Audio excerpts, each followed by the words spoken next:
بشکن عاشق نشدی بدونی چیه عشق یه حال عجیب و غریبیه عشق عاشق نشدی وابسته بشی از عالم آدم آقا تولدمه ها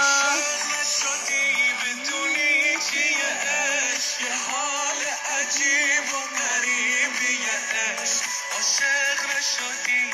وابسته بشی از عالم آدم و دست کشی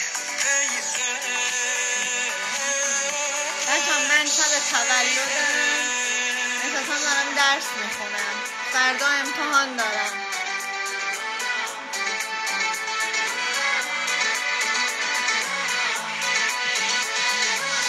گفتم میایم لایو ببینیم چند نفر میشیم همه با این آهنگ باید بشینن ار بزنن من دارم میرفتم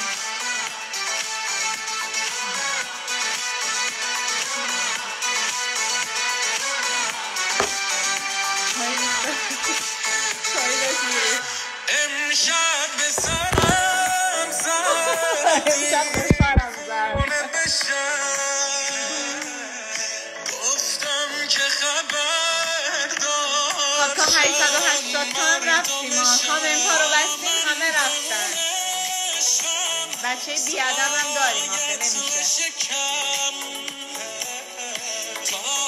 بچه اومدم بگم که برید زیر پست تولدم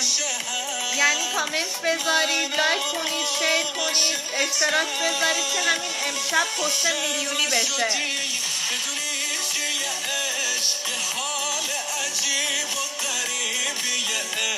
عاشق نشدی وابسته بشی از عالم آدم و دست ما بریم خانم معلمم نیلوفرم الان دوام میکنه الان زنگ تفریم بود باید برم عاشقتونم